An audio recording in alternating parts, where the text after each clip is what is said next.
플라톤이 그의 국가론에서 기게스 반지 얘기를 하잖아요. 기게스는 원래 왕의 양을 돌보는 목동이었습니다. 근데 어느 날 반지를 하나 얻게 되는 거예요. 근데 이 반지에게는 희한한 능력이 있어요. 이 반지를 끼면 모습이 사라지는 거예요.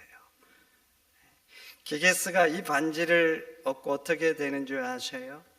욕망을 따라가는 사람이 됩니다. 그래서 반지를 끼고 왕비를 범하고, 그러다가 왕도 죽이고 왕의 자리를 차지하는 거예요. 플라톤이 기게스 반지를 통해서 하고 싶은 얘기는 크게 두 가지입니다. 내가 무엇을 해도 알지 못합니다. 익명성이 요구돼요. 이렇게 해도 남들이 모르는 거예요. 그러면 사람은 욕망을 따르는 추악한 사람이 되고 만다는 것입니다. 근데 이것은 이제 우리에게 한번 적용해 보세요. 이런 말 있잖아요. 당신은 아무도 없는 곳에서 어떤 사람이냐고. 아무도 없는 곳에서. 우리들에게도 욕망이 있습니다. 물질에 대한 욕망. 내가 사용해도 누가 탓할 사람이 없는 거예요. 그리고 이렇게 해도 잘 모르는 거예요. 성적인 욕망도 있어요. 힘에 대한 욕망도 있어요. 그런데 말이죠, 아무도 없는 곳에서 내 익명성이 보장될 때 그걸 어떻게 사용하는지 한번 보시라는 거죠.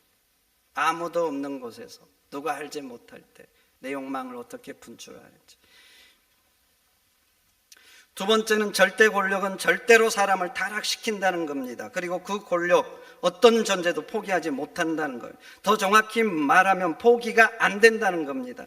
플라톤의 기게스 반지 얘기를 모티브로 돌킨이라는 사람이 반지의 제왕이라는 소설을 썼고, 이게 영화로 만들어졌어요.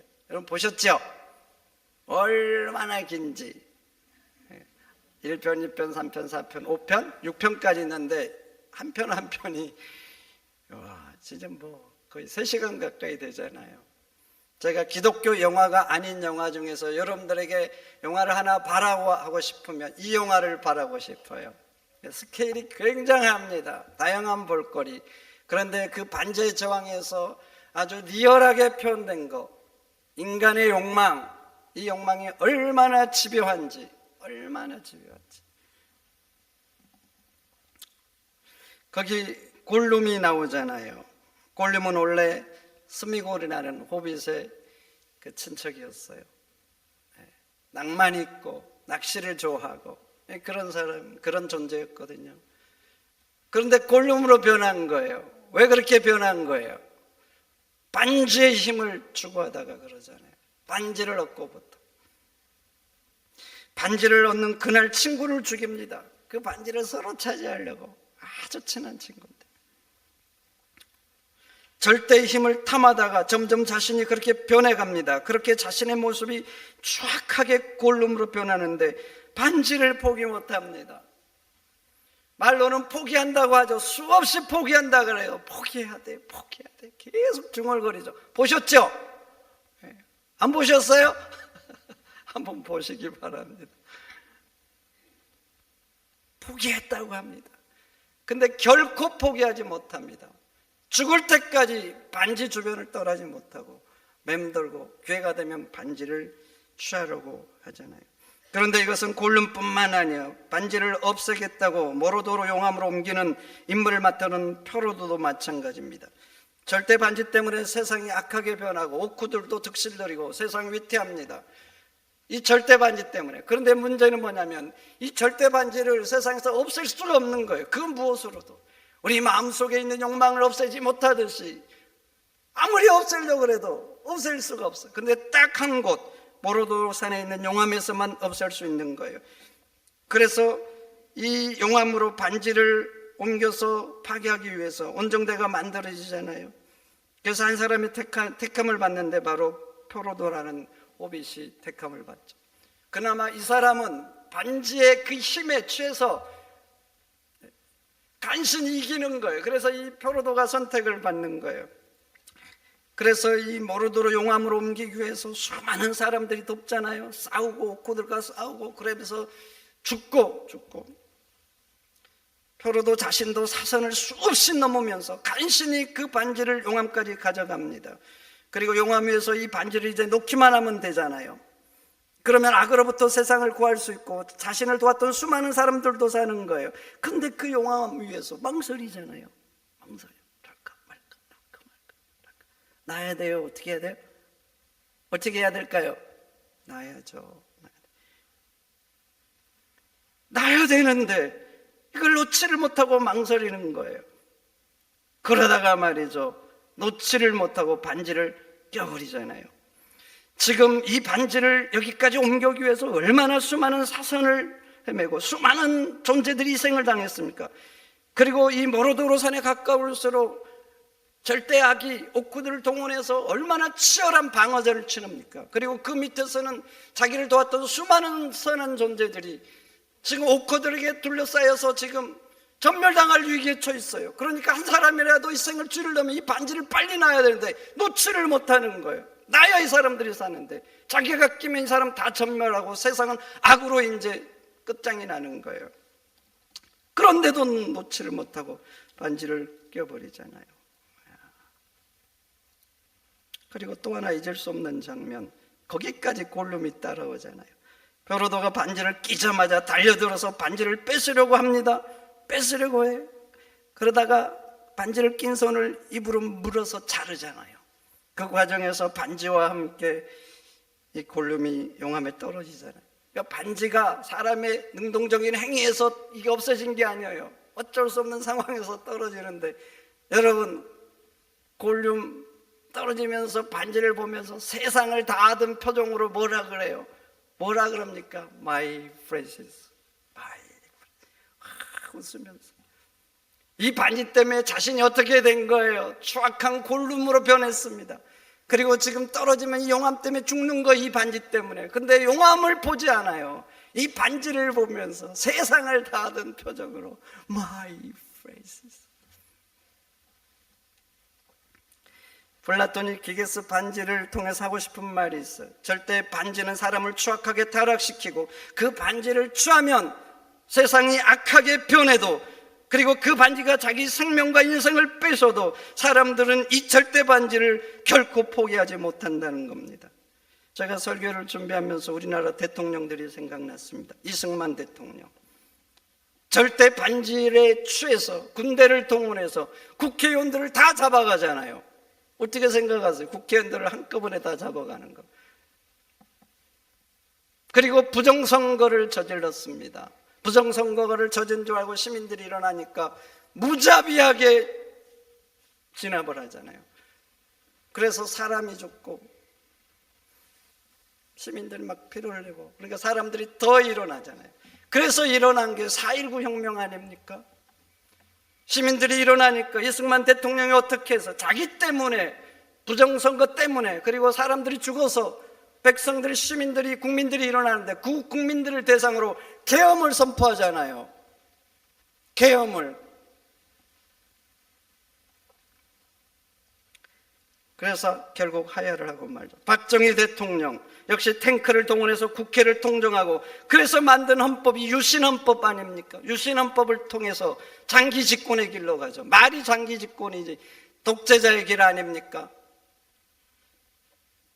민주화 운동을 그래서 하는 사람들 잡아가고 고문하고 탄압하고 가두고, 그러다 절대 반지와 함께 생을 마감한 골룸처럼 절대 권력과 함께 생을 마감하죠. 박정희 대통령도 권력이 my precious인 거예요. my precious. 전두환 대통령 절대 반지에 취해서 강주 시민들을 군합발로 짓밟았습니다.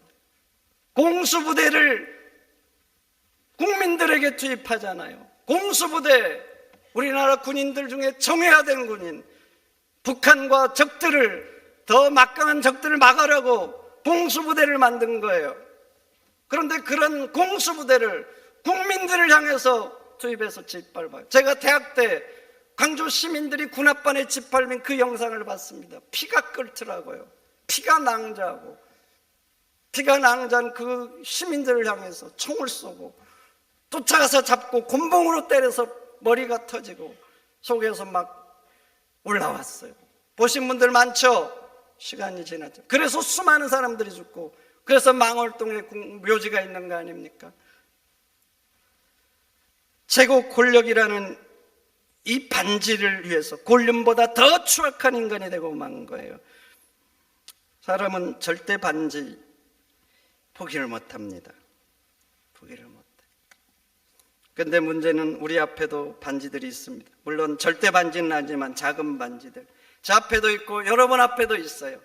물욕이라는 반지, 성욕이라는 반지, 권력이라는 반지, 명예욕이라는 반지들.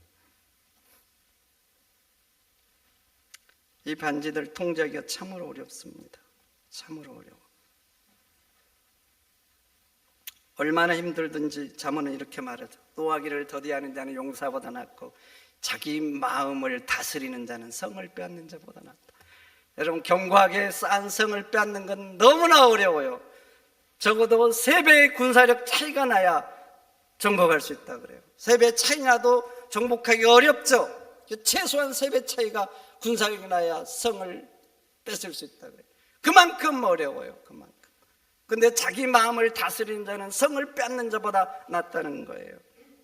왜 이렇게 욕망을 다스리기가 어려운가? 욕망은 우리 속에 있는 그 어떤 힘보다 강합니다. 심지어는 이성의 힘보다 강해요. 그래서 머리로는 잘합니다. 이거 취하면 망한다, 이렇게 하면 안 된다, 이성으로 아는데 욕망의 반지를 취해버립니다. 그리고 봐보세요. 플라톤이 국가론에서 말했듯이, 기게우스 반지를 말했듯이 내가 그것을 감출 수 있다, 감출 수 있다, 내 익명성이 요구된다. 기계에서 반지를 끼면 자신이 사라지잖아요.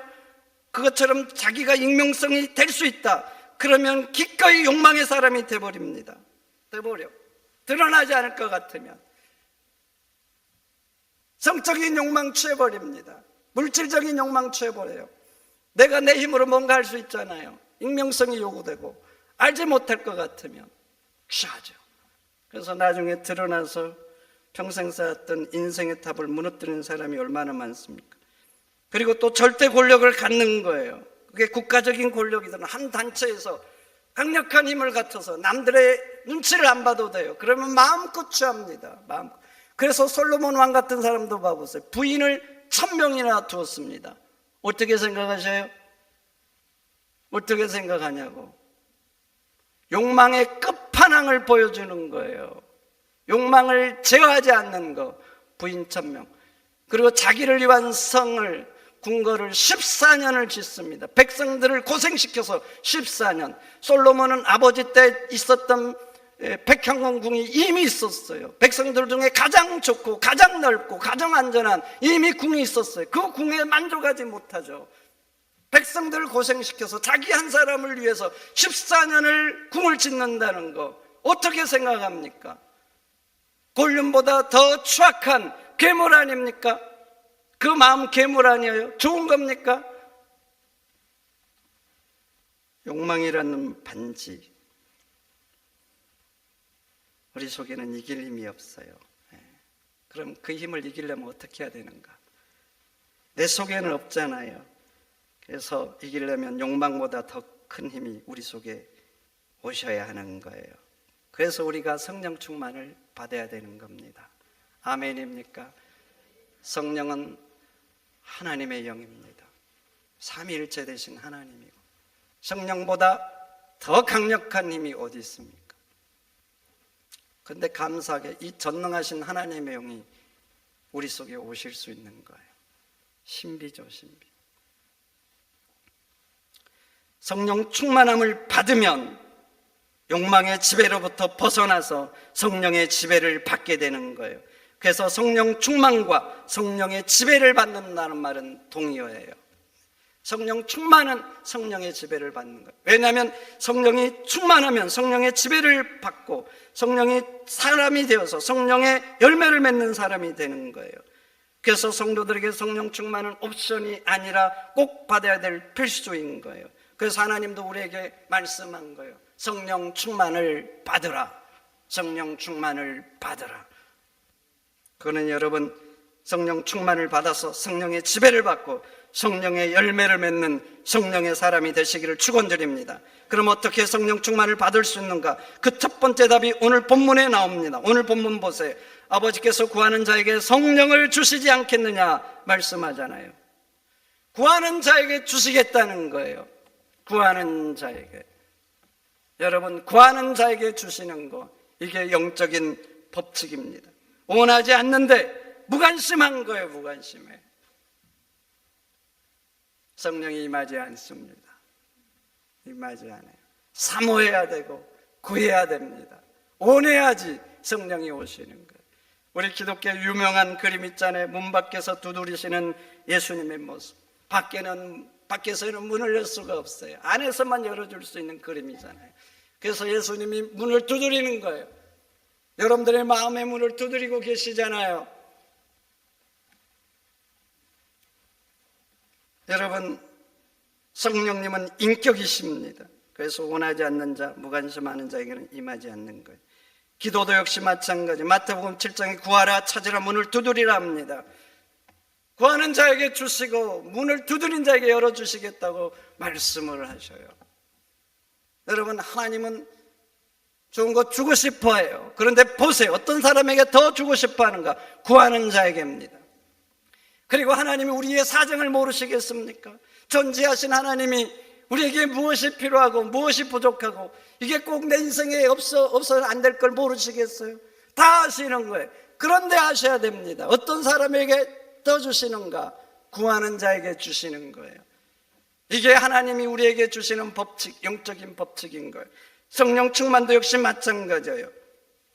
구하는 자에게 주시는 겁니다. 여러분 인생 가운데 무엇이 더 있으면 좋겠습니까? 여러분들 인생에 무엇이 더 있으면 좋겠어요? 뭘 사모하세요? 더 아름다워지기를 원하십니까?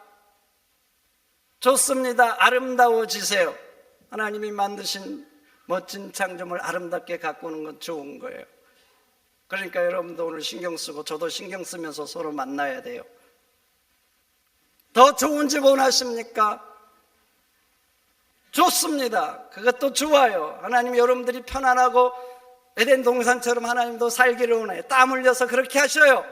높은 자리 원하세요. 그것도 좋습니다. 사모해요. 예수 믿는 사람이 정당의 높은 자리에 올라와서 선한 영향력 미치는 거 좋은 거예요. 좋은 거. 그러나 여러분들이 더 원하고 더 사모하고 간절히 바라야 될 거, 성령 충만인 줄 믿습니다. 성령 충만, 이걸 가장 원해야 됩니다. 마태복음에 오늘 본문 똑같은 본문이 나옵니다. 구하라 그래요. 찾으라, 문을 두드리라. 너희가 악한 자라도 자식에게 좋은 줄 알거든. 하물며 하나님께서 구하는 자에게 좋은 것을 주시지 않겠느냐. 마태복음 그래요. 오늘 본문에 나온 말씀이 똑같이 나옵니다. 구하는 자에게 좋은 것 주겠다는 거예요. 좋은 게 뭐예요 도대체? 우리 인간에게 가장 좋은 거, 좋은 거 성령인 줄 믿습니다.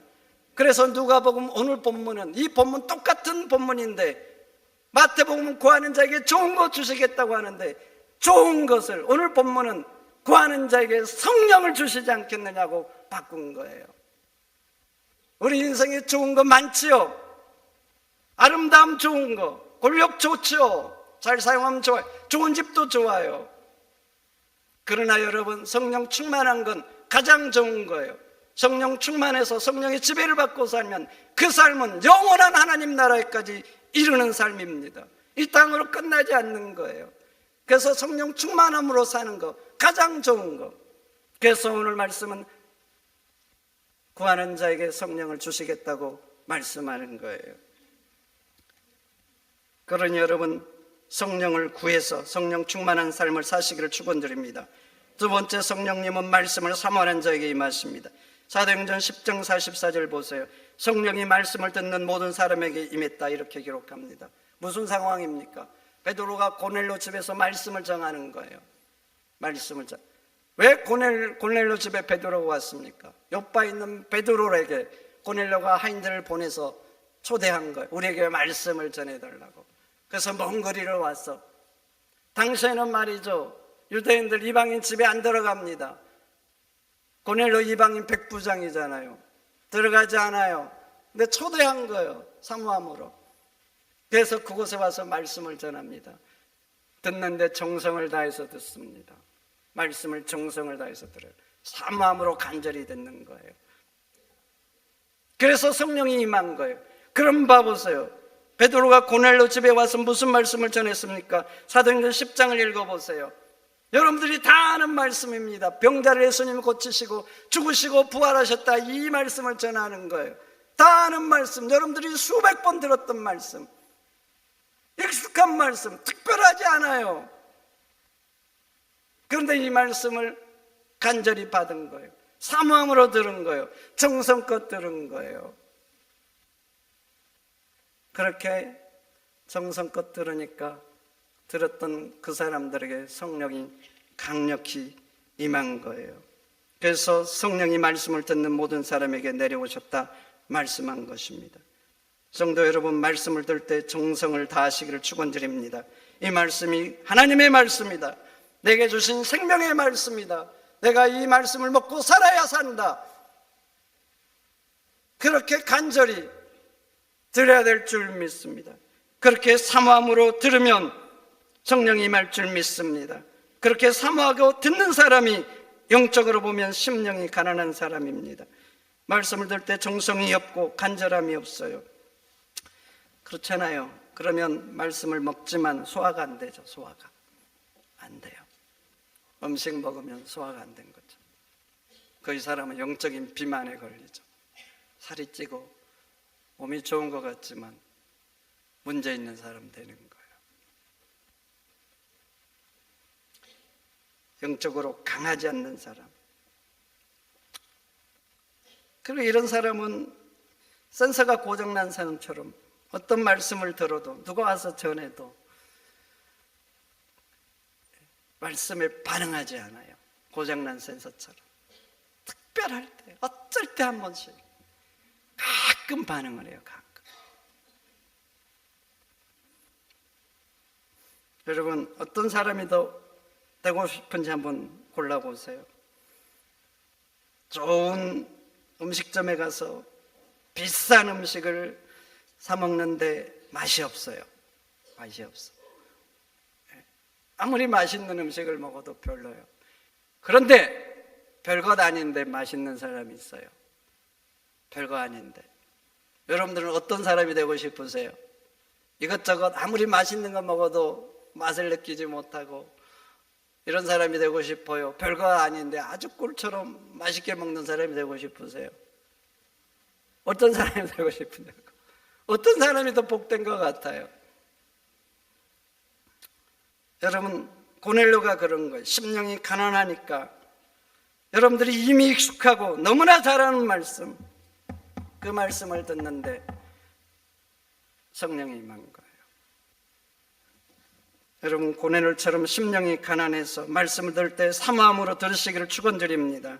그러면 고넬료의 가정에 임했던 성령이 우리에게도 임할 줄 믿습니다.